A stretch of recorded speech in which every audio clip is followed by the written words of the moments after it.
finally, many residents feel caught between compassion for vulnerable individuals and expectations for public behavior. From your respective roles, what do you see the greatest gaps in the current system are? And how should the community measure success? In other words, what indicators would tell us we have the right programs and protocols in place and that they are achieving it? That's a lot. I'm gonna start this out with the sheriff. Matt, you say this. All right. Good afternoon, everyone. And if I haven't had a chance to meet you, my name is Matt Phillips. Thank you for giving me the opportunity to serve as your sheriff the last 6.5 years. It's a real honor, and it's something I have a deep responsibility to. So thank you. When we talk about the unique problems in our community, there is a uniqueness that I do know and appreciate here in this county. Knowing the other 35 sheriffs across the state, I know that we have deeper connections and relationships with our partners and peers throughout the county so that we can address these problems collaboratively and together. All the chiefs, the DA's office, we work closely on a daily basis. We work closely with our partners, CCA, CDH, and we have some of the most integrated and cohesive systems that address these kinds of problems in the state. So I think that our community is really lucky there. Not to say that there's some challenges still. David, you did change some of the questions in the email I received, so maybe we could. Yeah. So this is our president section of the report on criminal activity, and how to make the most effective use of funds. The businesses are complaining that they experience the same type of behavior. So for the sheriff's office, if you call, we are going to respond. I see that similarly with the cities, and frequently the cities and the sheriff's office will respond to cover each other for basically doing type of call. None of us are overstaffed. That is for sure. We frequently work chief guarding 2 officers on. Sometimes we have 4 or 5 deputies on, there's other hours there's 1 deputy on. But we always make a point by personal service to people when they call. The other question was, from your perspective, what are the greatest gaps in the current system? One of the greatest gaps I think affects the situation we're talking about today is Senate Bill 48. That was passed in 2021. I think it was in June 23rd, if I remember right, 2021. That was a major pretrial reform bill that was effectively to eliminate cash bail. And so with that, there became 3 release guidelines, and there's charges that correspond to each of the guidelines. Only guideline 3, can we hold someone in jail until arraignment, which is usually 1 o'clock the next day. And so the guideline 3 is any violent felony or offense in the ORS 137-700, which would be the measure of right? Any class A felony, so now we're talking about really serious stuff like murder, and we're talking about sex crimes or domestic violence. So if someone steals your car and we catch them, we can take them to jail and book them and release them. The presumption is that we cannot keep someone who steals your car. Recently, maybe a month ago, I received an email because the young woman who works for Skanska at the hospital project, someone broke out of the side window of her apartment and crawled into her house. She called 911 while barricading herself into the bedroom, and police came and appropriately arrested this individual for criminal trespass in the first degree, and was brought to jail and did not have lawful authority to hold that person overnight. And so that really shatters a person's sense of safety. But what this document here is 25 pages of crimes that we cannot hold someone in jail overnight for, and 3 with all very related crimes that we can. So that is a challenge.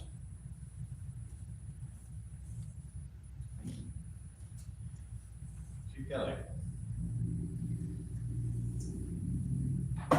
Hi, it's Stacy Kelly, Chief of Police Astoria. First of all, thank you all for taking your time to come out for this. This is an amazing turnout, so thank you for coming out. Just real quick opening statement. I'm a data guy. A lot of police work, you follow your gut, but as you move up into leadership, you have to really let the data drive you. So the data shows that Astoria is a very safe city. We don't have a lot of violent crimes. We do have a lot of quality of life issues, but in perspective, it's not a lot. The problem is we have a perception of the downtown not being safe, so that does bother me. That's my job. So we have the data, then we have the perception. So I do acknowledge that the perception is out there, but we also need to be careful with the narrative that downtown isn't safe, we can't walk on the sidewalks. We have, I don't even, nothing jumps to mind. We do have the occasional assaults, but those are usually known, a person on person that knows each other. We have very few random acts of violence down here. I think the sheriff kind of touched on a lot of our shortfalls. I do want to touch on the camping ordinance. I'm sure camping is high on everyone's list. The new ordinance does take effect on July 15th. Since the ordinance was passed on the 15th, CCA, Clatsop Community Action, and CBH, Clatsop Behavioral Health, have been going out every Tuesday and Thursday, meeting with the folks, and they were meeting with them before, but they're really focusing on them now, using the ordinance to propel them into services, which is what we want. We want people to go take advantage of services. So since that was passed on the 15th, Kenny Hansen and the street outreach team for CCA have got 7 people in the shelter. The last count, we wrote that like 35 people came on the street. So since it's passed, we've seen 7 people move to shelter. So we are seeing some progressive movement in this. So don't know if this ordinance is going to solve everything. We'll find out next month, but it definitely looks like we're moving in the right direction. So I do appreciate the council on that. It took a little while to get where we are, but it's a tough subject, and I don't envy the decisions they have to make. So the question, what should we expect when we call the police? Right. So first of all, the sheriff touched on this a little bit, but calls are prioritized. So the calls come into dispatch center, and then they are dispatched at a level of danger to someone. So even though what might be going on could be the most serious thing that's happened to you in quite a long time, and the most important thing that's happened, that is going on right now, if someone else is in more danger at the time, we're going to divert our resources there. Like the sheriff said, we will call the sheriff to come over. Warrington comes over to assist, but it's also if they're available. So calls are prioritized. And a shoplifting call, unfortunately, is a low priority call. So if our officers are tied up, we may not necessarily call a warranted officer to come over for that. However, if someone is being very disruptive and being like a danger to someone, warranted will come, the county will come, OSP will come. So we rely on each other. Fully staffed, I have 3 officers working, but take into account trainings, vacation, sick, we average 2. We never go below 2. So take that into account. When we count 10,000 people, then we have 2 officers responding to calls out there. So that could be part of the delays when we do come out. And while we're on this, I have some documents up here, what's called, not the City Watch, the Property Watch for business owners. If you sign up for this, then we can enforce trespassing for you, like after hours if someone's on your property. We could make that action without calling you in the middle of the night to see if someone has it on there. So please, if you're a business owner, grab the document up here before you leave. And then you said the gaps. Yeah, what are the current, your perceived gaps in the current system? The gaps, the sheriff touched on that. That's his area of expertise, the jail. That is very disheartening when we arrest people and they are released. I know as a victim, it bothers you, but as a police officer, our officers take pride. Nothing upsets them more than when someone is released before they get back to Astoria. But it's not the sheriff's fault, it's not Ron's fault, it's not my fault. It's just Senate Bill 48. Something that I think we should all take away. I know City council has been talking about legislative action. Maybe there's something we can do in Oregon to address that next year, so that is on the table. It's being discussed at the council level, so I hope that, that's something we can partner and do. The biggest gap I see is mental health, and this is not to blame CBH. Clatsop Health does a fantastic job, but their hands are tied, just like the sheriff's hands are tied and Ron's hands are tied. Before we can take action on someone experiencing mental health crisis, they have to be a danger to themselves or a danger to somebody else. That's a pretty high bar to set. So when we see someone acting up out here on the street corner and we get 10 calls on them, and you're like, well, why aren't they doing something with them? Well, if they're not a danger to themselves or a danger to someone else, we can't take them off to the padded room for 72 hours. It just doesn't work like that. That's what you see on TV. Even if we do a police officer hold, we take them to the hospital, and then it's the doctor's call on how long they're held, and they have their steps that they have to follow. It's a very high bar to get someone actually held in custody for mental health that is not actively trying to hurt themselves. So again, I don't want people to take this away as we're up here making excuses. We're trying to educate on what we're dealing with and what ties our hands. Okay, thank you. District Attorney Brown, I think the question we have for you is, in the event that something does rise to the level of actual prosecution, what tools are available to reduce repeat offenses? How do we help both the victim and the accused to not have that occur again? Good afternoon, everybody. I'm Ron Brown. I've been DA and this is my 8th year. I've been prosecutor here for the last 22 years. And I've never seen such a long list of issues that the community's having to deal with as this. I understand why people are frustrated. In addition to the, for to try to commit someone or to have them held for that purpose, you have to have a qualifying mental illness in addition to being a danger to yourself or others. So certain mental illnesses, the person has mental illness, but they it doesn't qualify for civil commitment. There are certain anxiety disorders that don't qualify, which is very frustrating. I see the homelessness issue is huge. Senate Bill 48 is huge. We also have, attorneys are all officers of the court. And as such, we serve the courts, we try to serve the court. And part of the problem is there's not enough attorneys to go around. In a perfect world, we'd like to file on every potential criminal charge. But the reality is, you probably read the articles in the paper, there is a shortage of defense attorneys. I'm not sure there's that much of a shortage or a crisis. Those are the words that get bandied about a lot. But because there's over 15,000 lawyers in the state, according to the State Bar Association. But there's only a certain number that do criminal defense, and they only have to take a certain number of cases. And so we are constantly dealing with the court about whether we're below or above the limit on available defense attorneys. And after a while, those cases even if we file the cases, they get dismissed if there's not an attorney appointed for the accused.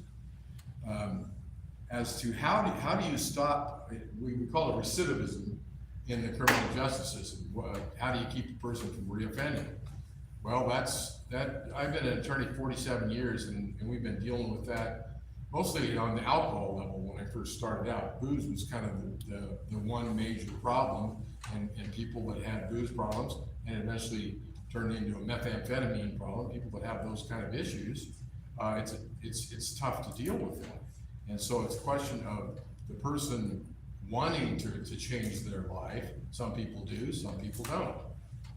And so recidivism is a huge issue at all times, but I think it's getting more complicated now than it was when I started out in '79, and we graduated from methamphetamine seemed to be the biggest problem here, because I remember we had a meth summit back when we had Judge Brownhill around. And that's then turned into a heroin problem, an oxycodone problem, and now it's a fentanyl problem.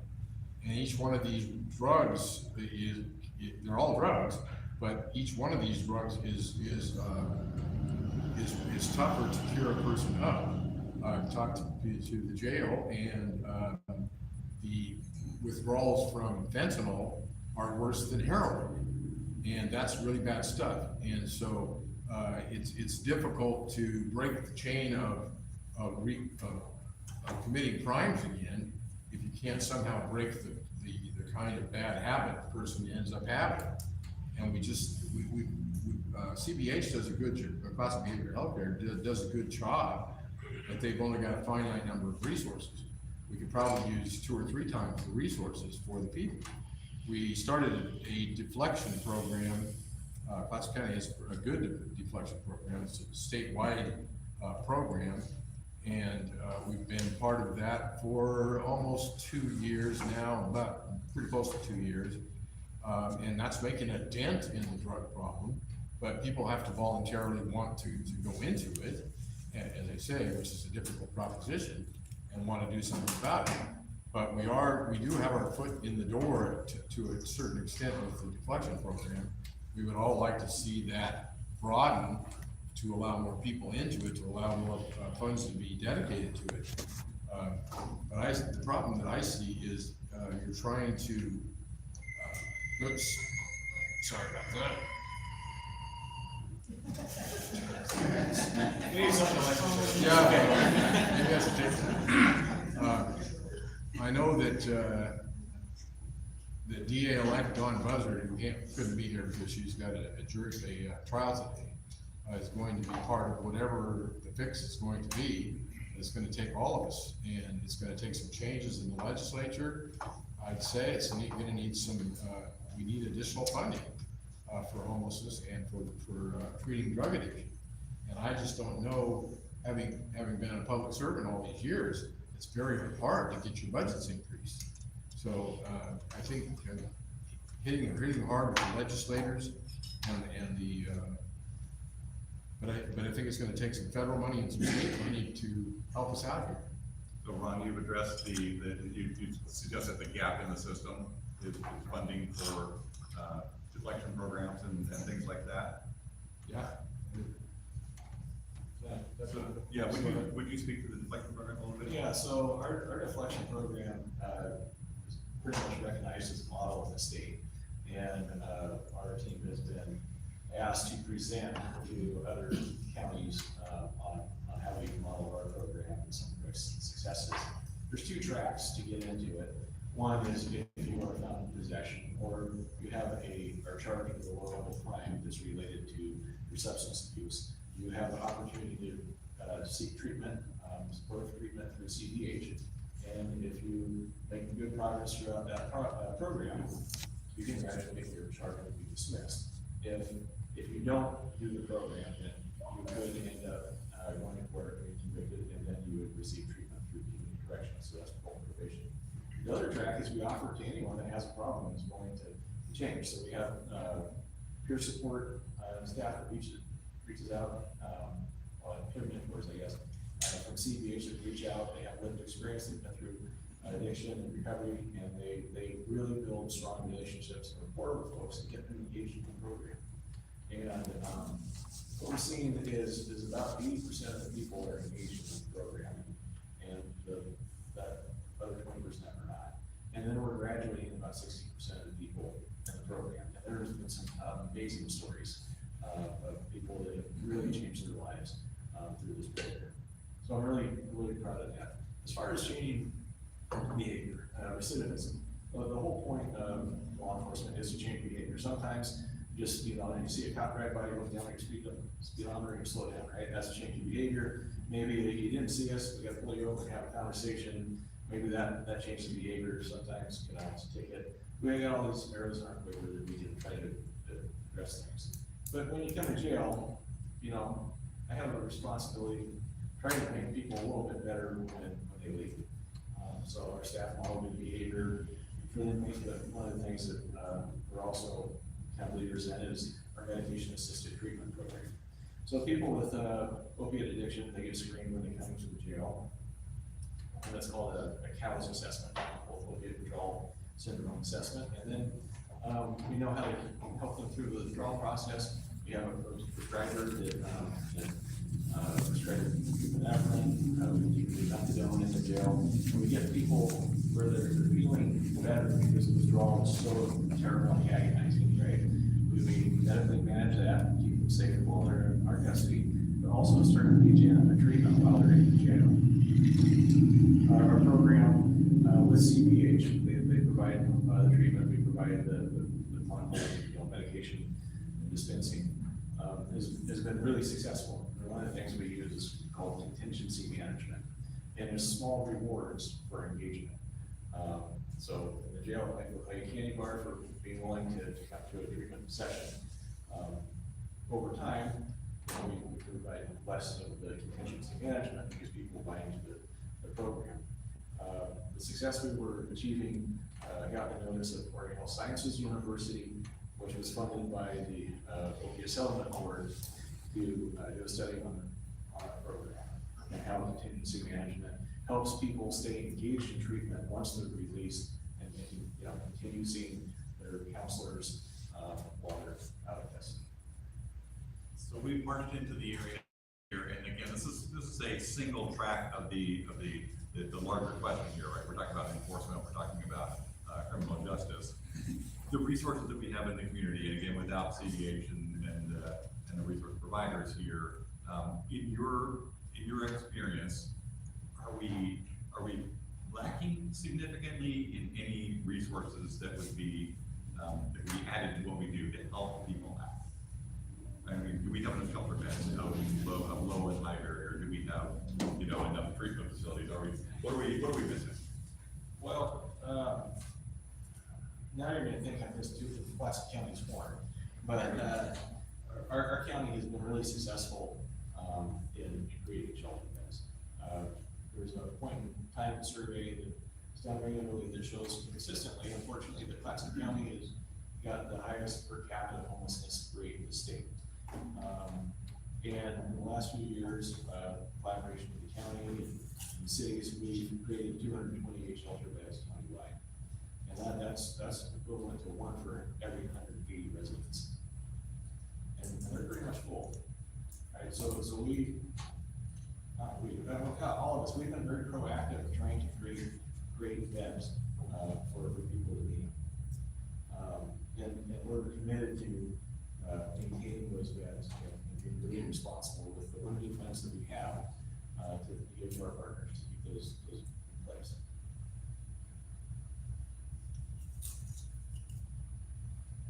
This is going to be, I guess, kind of broad, but we do everything really well. I mean, our CCA, CBH, the DA, the sheriff, we have everything in place, but every single one of us that are missing the resources. I mean, like I said, we're all on that razor thin margin. This applies to everything we do in the city, not even just law enforcement. We do it and we stay, we get the job done, but everybody, I'm sure, can say, yeah, I need more staff. Every time we call CBH for the street outreach, they're like, all right, we'll be there as soon as we can. We're down dealing with something at CSUN. Now, does our population support adding 10 more outreach teams?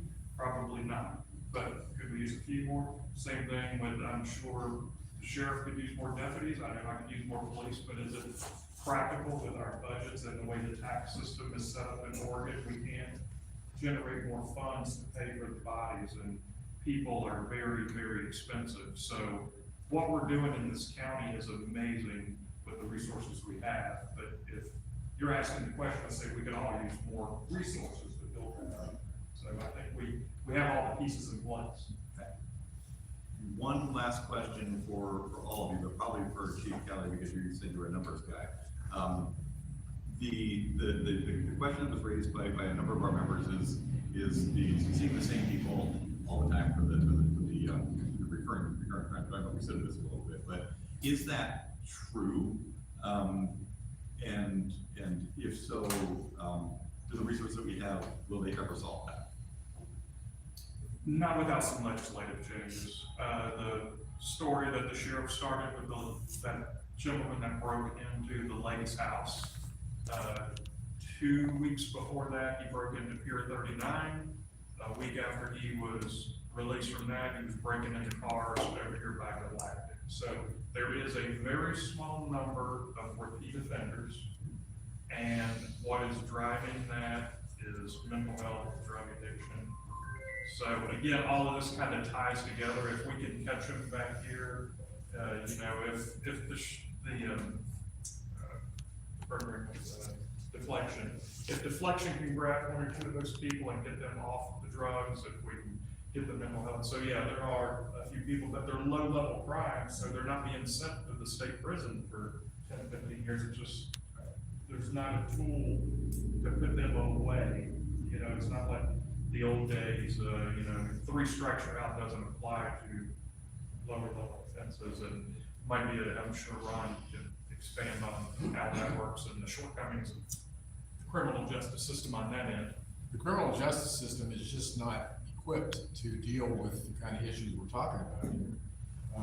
For one, any individual that's charged with a crime has to be able to aid and assist their attorney. And they have to have a minimum level of understanding of the system, just limited. And then they have to be able to communicate with their lawyer. And some of these people, we have a huge, we call it fitness to proceed. We have a huge list of people who are not fit to proceed. And if someone's not fit to proceed, then it depends on whether you're charged with a misdemeanor or a felony. If you're charged with a misdemeanor, then it's only handled locally. So Clatsop Behavioral Health Care is the only resource available to help them. And they've only got a certain number of people and a certain budget to work with. For really bad guys, there's the prison system. And we don't have any hesitation at all sending people to prison. But they're always putting forward mitigation as to why they are committing these crimes. And a lot of it's just, I came from a drug addicted family, I'm drug addicted myself, I'm homeless, etc. So once again, you're in the morass, I would call it, of aiding and assisting. And if a person doesn't, they call it restoration, they try to restore people. And they can do that on felony cases at the state hospital because they can be required to take certain types of medications to maintain their mental health. On the local level, I don't know of any sort of thing other than that we're in jail, as the sheriff's talked about, of any restoration, any elaborate restoration on the local level. So we've got some people that are probably not in jail that have 7 or 8 cases pending that go out and get rearrested practically nightly. Wow. So the mental health challenge, the way civil commitment works is largely been determined by the Oregon Appellate Court. So the Oregon Appellate Court, you know, on your main ballot, there's probably half a dozen appellate court judges you got to vote for, right, unopposed. Very few of them have very heavy criminal law experience. But if you look back in time, the state hospital, about 75% of the people there were civilly committed, right? They didn't have a criminal charge, but over time, the appellate court has moved the threshold for commitment higher and higher because they view civil commitment as stigmatizing, it's embarrassing, right? And so what we need on danger to self and others is imminence. So if you have someone who's walking around naked and they haven't eaten in 5 or 6 days, well, that doesn't mean they're imminently going to die, right? They've talked about like within 24 to 48 hours, this person's going to die. That's the threshold to civilly commit them. And so that's actually an exceptionally high bar. As they've done that, people are not getting treatment on the civil side. They're now ending up on the criminal side. Instead of giving them an opportunity to get better in the hospital now, we're not going to civilly commit them. We're going to let them commit a crime and end up in the criminal justice system on the aid and assist route. So now, the majority of people in the state hospital, they have not built more capacity for in decades, are there because they have a crime. And now that we have this surplus, they're all, and the state hospital didn't have the capacity to take people out of jail for restoration within 7 days, we have a federal judge that is now running our state hospital. And they're not taking misdemeanors, is the latest on that, right? So if someone has a whole stack of misdemeanor charges, and the state hospital won't take them, and restore them so that they're able to proceed, then the DA can't file the charges, or you can't prosecute. Can't go forward. You can't go forward. So, that is a state level problem. I was on a committee appointed by the Chief Justice of the Supreme Court to work on these issues, and we came up with in excess of 70 recommendations from the legislature, and I guess that. And the civil commitments are supposed to be for 6 months, but generally, when somebody gets civilly committed and goes to the state hospital, they might be out in as little as 2 weeks. It's whenever the state hospital decides that they're ready to go, and it seems like it's more and more of a Band-Aid all the time. All right, any last minute comments before I throw it up to the questions from the crowd? Okay. All right, if you are a chamber member and you have a question, please raise your hand and I will bring you around one of the mayor's microphones. Okay, if you're not a chamber member, you have a question. Not in the microphone, I have a big mouth. I'm gonna My first question's for you. mayor's microphone, if that's okay. Oh, sure. My first question's for you, Sheriff. It sounds to me like you know an awful lot about what to do to correct these problems in the state. And if you gave them 70 recommendations and you feel those aren't being taken seriously, what can we do about that? I think the best recourse is to talk to your state reps and senators. Well, I've been screaming out for 3.5 years. So far, that's not doing a damn bit of good, excuse my language. Okay, next question for you, sir. You talk about these repeat offenders, and obviously from everything you guys are saying, you've got people right in front of you that have been violated in this town. So we aren't that safe, okay? What do we do if you can't do anything? What are we doing with these repeat offenders? We had a lady rob the house a couple doors down from us. She had offended 8 times. How was she out 2 days later? I don't understand that. I don't understand it either, man, but it's unfortunately, these laws just don't seem to mesh with reality. So you're telling me there's really nothing we can do? Is that I'm not the telling you truth? that, no. That's sure what I'm gonna do. That's what I'm hearing from all of you is that it sounds like you're saying you're doing the best you can. You need more resources. Why aren't we giving you the resources if you need them? That's the question, right? If you both on a county level and on a city level, we need more resources, then we should be looking that in the face in our budget, correct? I mean, if you pay attention to every one of us, we wring every bit of money out of our budget that we can, and personnel just isn't an option. We can't keep throwing people at this. It has to be fixed at the state level to give us the tools. Yes, I would love to have more people, but I also know that it's not an option with the budget, the forecast that we have. And honestly, until we get some relief from the state, we can keep locking them up all day long, and if they're just gonna keep walking out, because the system needs adjustment. I don't wanna say it's broke, it needs adjustment. So we do need to engage at the state level, and that's, like I said, I know our council is, and we're gonna talk to the county, and hopefully if we, with both the county commission and the city councils here in the county are, yelling at our state legislatures, maybe we get some traction this year. So one last question if I could, and I swear it's my last for today. According to you, June 15th, the new ordinance takes effect, correct? July I mean, 15th. I'm sorry, July 15th, the new ordinance takes effect. There's still going to be those people who do not want to follow the rules. How are we gonna get those folks off the street? Oh, yeah, I will find out July 16th.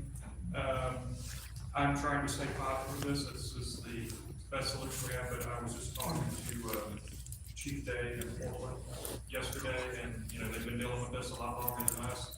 And he said, be prepared for the thirds. A third of the people are gonna comply, which actually makes sense, because Kenny's already got 7 into shelter, so we're getting very close to the third that's gonna comply. He said a third will move on, so they're gonna probably head over to Warrenton, or either just on back where they came from, back to Washington. You know, they'll move on to greener pastures where they won't be harassed, but then we are gonna have a third that we're gonna have to stay on. The plan right now is I have officers coming in on overtime that first week, and every morning we are gonna be enforcing the time, place, manner. So they still, if the shelter is full, they can still camp time, place, manner. So then we will work through citation, warning, citation, then warning for trespassing, and then we can arrest them for trespassing, which will hopefully inconvenience the third that is left, to then a third of them comply, a third of them move on, and we just keep whittling it down. We're gonna have to just stay vigilant in the enforcement side of But it. you don't keep them overnight, you just. No, but it inconveniences them. We will take them to the jail, we will take their property, put it in property evidence, so it's gonna be an inconvenient, it's more of an inconvenience factor than a enforcement. In interest of letting more people know necessarily. Yes, one quick question and one comment question, and that is, I spoke with former counselor, Randy Frank of Seaside, and he said that their plan for dealing with the homeless, which I gathered was have them in one place, and then they meet their quotas or their criterion by the state law, and that things have gotten better.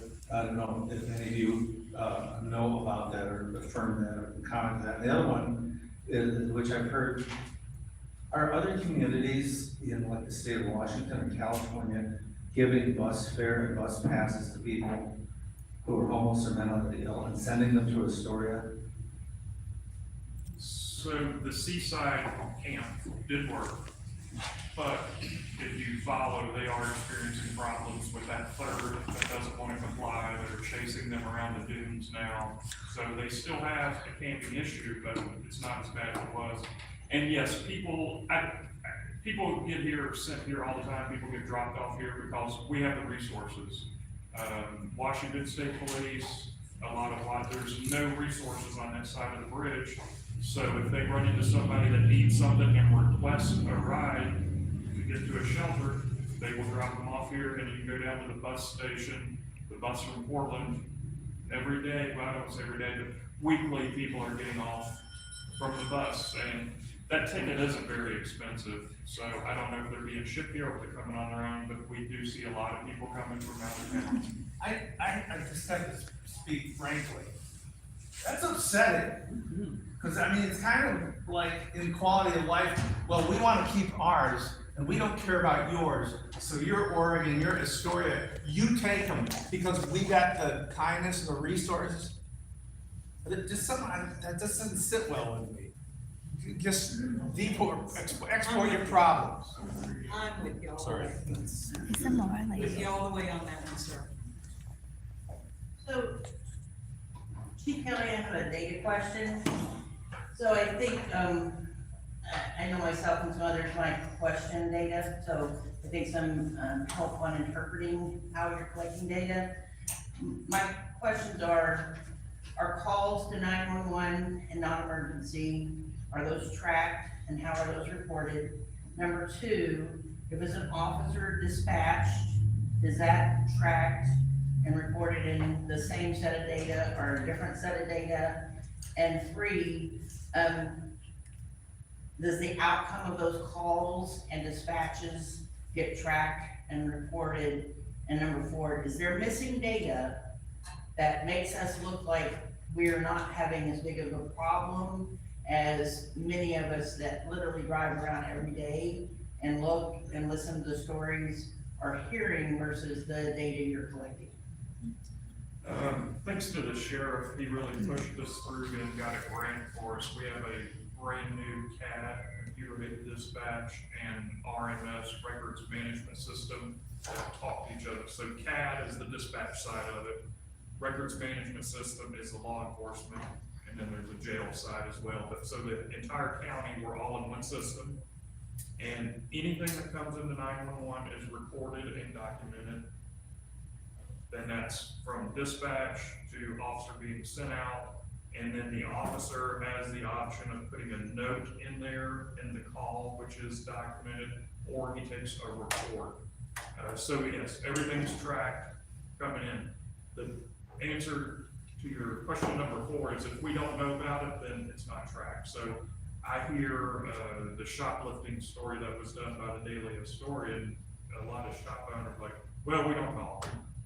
Well, if we don't know about it, it's not in track and we can't help. So, but from our end, there's no manipulation on the law enforcement side. We're not cooking the books or changing classifications of anything. It's being tracked. That's a good way to get fired. One small follow-up, is there any way for us to get that data? You can do a records request. Thank you. Back there and then Lisa. And up now. I wanted to hear the answers to the questions, thank you. Great. That was awesome. This was the mayor. Hi. So, no, I just respect and appreciate that everybody is here to try to solve the problem.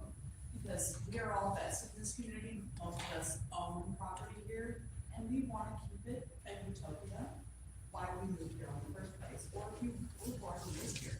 So I appreciate you guys addressing these issues, but I think we need to see some sort of like ironclad outcomes. You have to have consequences to your actions. Where is that? So, I know you guys are working on it, and I appreciate it. Well, the consequences to one's actions generally come in the criminal justice system from the judge. Thank you. And the judges, are sympathetic to people that are homeless, they're sympathetic to people that are drug addicts. It's different from just being a bad person and wanting to break the law. And the judges don't like to use probation as some sort of a lever, because parole and probation, they will only take felonies and Class A misdemeanors, some Class A misdemeanors, and otherwise they don't get funding for it. So we're losing a whole loop of potential opportunity, is what I'm hearing. Where if we had the resources, if people actually wanted to take advantage of that, they could do it. Is that right? They do a lot more, yeah. Yeah, I agree. Thank you. Chief, you said that you were followed all the way through. If we call the non-emergency number, does it do the same thing?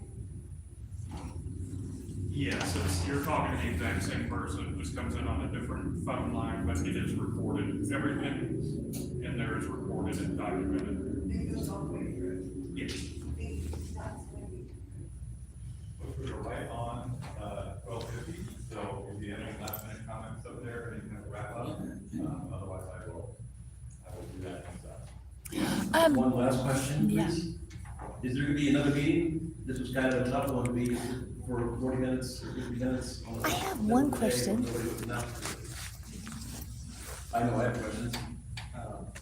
I'd be happy to come to any meeting, obviously, but I'm to the community to organize when, where, who.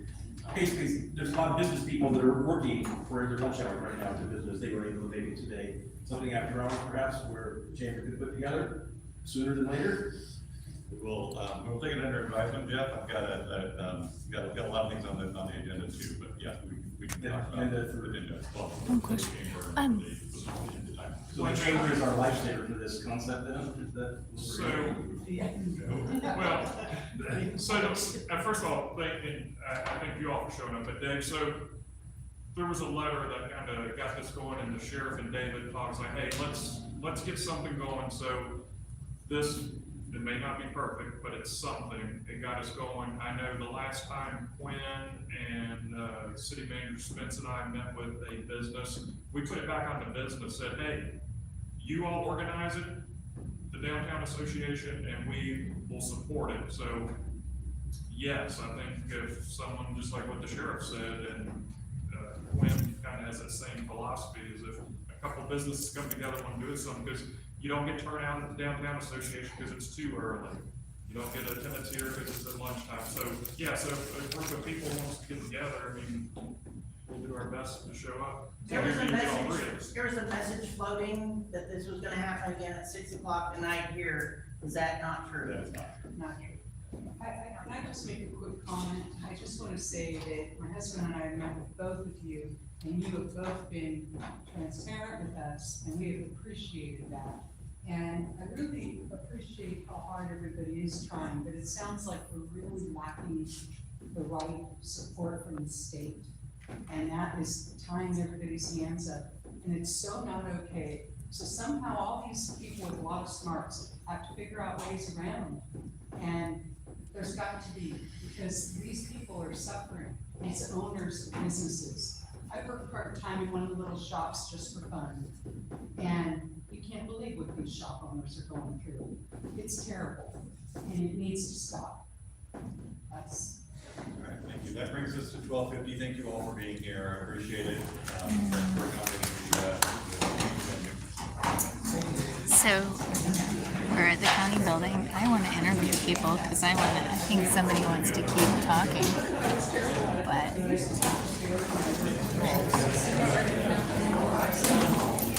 hey, Lisa, do you want to jump on my live stream while I'm still going? Or not really? Who does? Sure. Hey, this is Lisa Morley. She's a really strong advocate. Thank you for what you do. Hey, I brought a sign-up sheet. If anybody wants to start a coalition, I mean, I will start it, but if anybody wants to join a coalition to put a citizen group together to come up with, not a watch, I'm thinking about how to get something on the ballots in November at the state level, because in Oregon you can do that. Amazing. As citizens can do it. If we get enough signatures on a petition, we can petition to get things put on the ballot, whether it's at the state level or at the local level. So that's all I know at this point that we could even possibly do. They're going to do a clean out of the 6th Street homeless encampment. That was my last question. Because I wonder just how that's going to go, because my friends are thinking they're going to actually just move from 6th Street to 5th Street. Then it's going to be really crowded. It's going to be like a really crowded Skid Row. Well, and not only that, I think it's, is it 6th Street? They've already moved.